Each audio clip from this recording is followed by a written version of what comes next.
guys, what's up? First off, I miss you guys. Just want to put that out there. I'm still not happy and not getting used to all these empty desks in my room. So, hey. I want to make a video though, going over a few things. Your Chapter 2 test is Friday, right? So a couple of things with that Chapter 2 test. You only got one shot to take it. So like I told the kids, I think it was in Google Meet. Once you click on, sign in with Google, you click on the link. Once you start the test, you have to finish it. If you close it out, it's going to record it, based on what you answered and that sort of thing, which most of y'all did pretty well with that last time with your Chapter 1 test. So just make sure when you sit down and you click that you're ready to take the test, you're ready to take it because you only got one shot. It is timed. You got an hour to take it. So once you open up the link, once you start the test, you have 60 minutes, 1 hour to take it, right? And then after that, it's going to shut you off. That should be, I'll be honest with you, it's a 50-question test. A lot of it is duplicated from Chapter 1. A lot of the same stuff from Chapter 1 with a few of the new concepts from Chapter 2 mixed in. It shouldn't take you an hour to take it. You should be good to go. But so be looking for that on Friday. Make sure that you check in, fill out your attendance form on Friday, and take the test. Okay. Other than that, if you don't check in, or if you check in that you're here and you do not take the test, it's a 0. So make sure you do that. Okay. So be looking for that on Friday. I want to clear up a few things as far as what's going to, some concepts that are going to be on Friday's test that you need to know. As far as allergies go, allergies are, I shouldn't say they're really easy, but they're not hard, right? We know what people are allergic to. Peanuts, eggs, milk, soy, I'm trying to think of another one. Eggs, which is like dairy, shellfish, fish, right? Those are some common allergens. And you're going to be working on that in your interactive notebook with the little flower that's got all the allergies on it, okay? But when it comes to allergies and keeping people safe, most of y'all know what to do, but just in case, say for example, there's peanut butter smeared all over the table, and you're a busboy or a busgirl and you're cleaning up the table. You need to wash and rinse and sanitize that table. So if there's peanut butter on it, wash it, rinse it, sanitize it. That way the person coming in behind you could be allergic to peanuts and you know that table's been totally clean. That goes for utensils or anything that you're cooking with. Maybe you run like an ice cream shop or a malt shop or something. Somebody comes in, wants a peanut butter shake, peanut butter malt, whatever. You use the peanut butter obviously with the blender, you mix it up, you give it to that person. And then another person comes in right behind them and is like, hey, I'm severely allergic to peanut butter, but I want you to make me a strawberry shake or something. Can you use that blender that you made the peanut butter shake in? Yes, but you gotta wash it, rinse it, sanitize it in order for it to be safe for you to make that strawberry shake in. So just remember that. As far as Fat Tom goes, you need to know what Fat Tom stands for. Food acidity, time, temperature, oxygen, moisture. Do bacteria like low acid or high acid? They like low acid. They won't survive in high acid, so that kind of makes sense.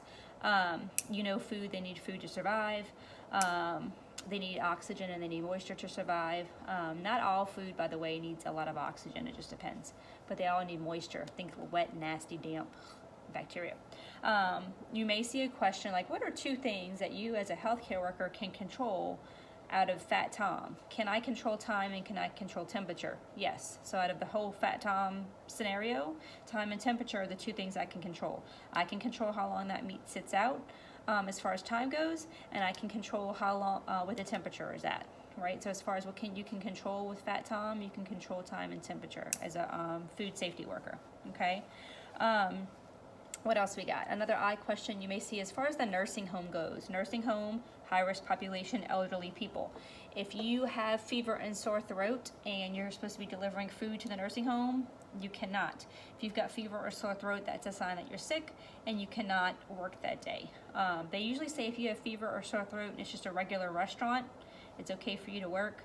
But if you have fever and sore throat and you're serving a high-risk population like a nursing home, you cannot. That's all before COVID.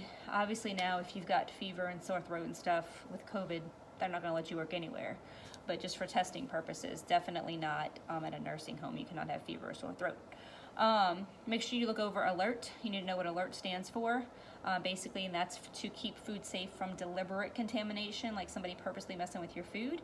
You need to know who to contact. You may see a question like, what's the best thing you can do? You need to know that if something's going down, somebody's deliberately contaminating your stuff, who are you going to contact about suspicious activity, okay? Another thing I wanted to mention was the question I put up there the other day, or I say the other day, it was just yesterday, with Jennifer, right? Jennifer runs a wing and hamburger place, and then I asked you what were the 2 things that she should be concerned about, and then I asked you, would it be any different if she were running like a fish and oyster house or something, okay? So most of y'all got it right, some of y'all were kind of on the right track, and then some of y'all not so much. So I wanted to clarify that because you need to know that for your ServSafe examination and for my test, okay? So if she is serving, okay, if she is serving hamburgers and wings, most of y'all got this, she should be worried about E. coli because she's serving a lot of beef, so in that hamburger meat it could be E. coli. If she's serving chicken, okay, chicken, poultry, that's salmonella. Okay, so those are the 2 things she should be worried about, E. coli and salmonella, okay? And we talked about this at our last Google Meet, which I don't think a lot of y'all were there for that. I asked them the question, can you cook bacteria out of food? And they were like, I'm not so sure. Yes, you can, right? So you can eat, you're like gonna be like, oh, what? You can eat salmonella and you can eat E. coli. If it's tiny, like, you know, little minuscule thing, it's not gonna hurt you. But if there's a large amount in it, yeah, obviously that's gonna make you sick. So can you cook that? So the best way for Jennifer in this case to make sure that nobody gets sick from her E. coli and, you know, from E. coli and salmonella is to make sure she's cooking the food to the right internal temperatures. We're going to talk about internal temperatures later on in another chapter. You're going to have to know the internal temperatures for each specific meat. But if you're trying to reduce salmonella, for example, if it, you know, it says if you want to reduce salmonella to safe levels, the biggest thing you can do is make sure you're cooking it right. Yeah, y'all are not totally wrong. Some of y'all put make sure that she gets her stuff from reputable sources. That's not totally wrong. I'm not saying that's wrong. But the biggest thing is to make sure with salmonella and E. coli and Shigella, all those bacteria, you can cook that out of food if you're cooking it to the right internal temperatures, okay? Now, hepatitis and norovirus, those are both viruses. Can you cook that out of food? No. The only way you're going to prevent norovirus and hepatitis is making sure that you're washing your hands, and again, making sure you're getting stuff from the right source. Okay?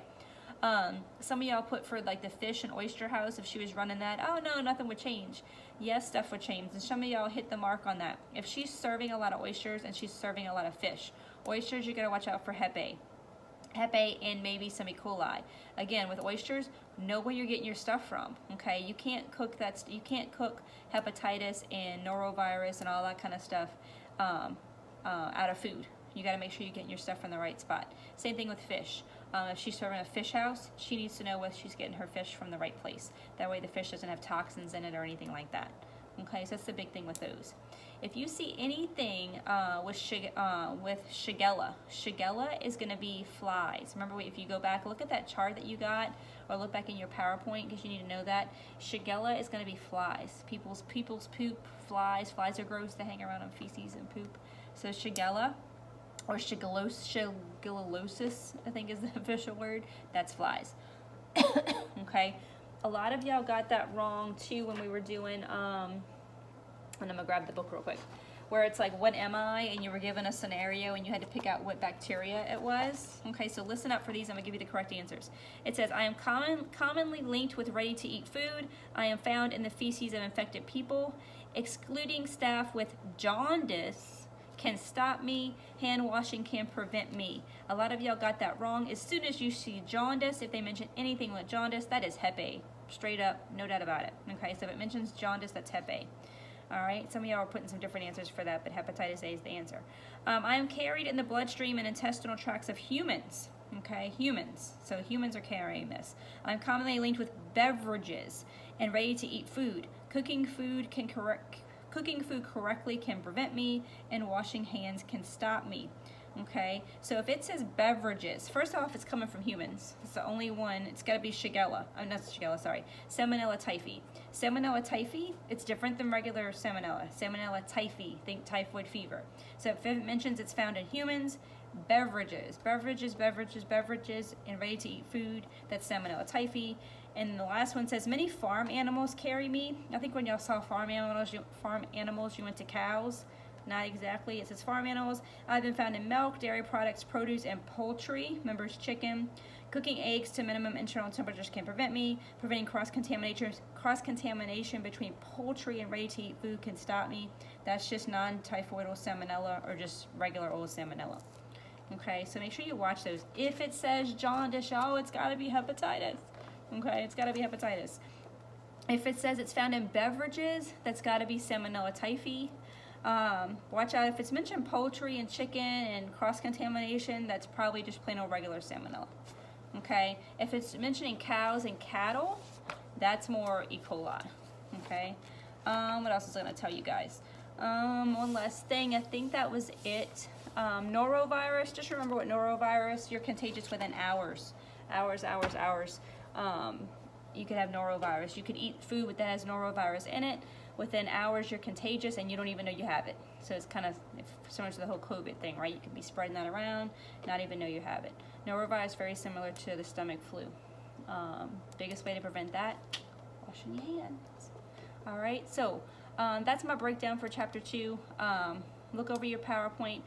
At the end of the PowerPoint, they have review questions. Look at those. A lot of those come from the test. So do those study questions that you're going to get tomorrow that are multiple choice. A lot of those come from the test as well. As always, if you have any questions, let me know.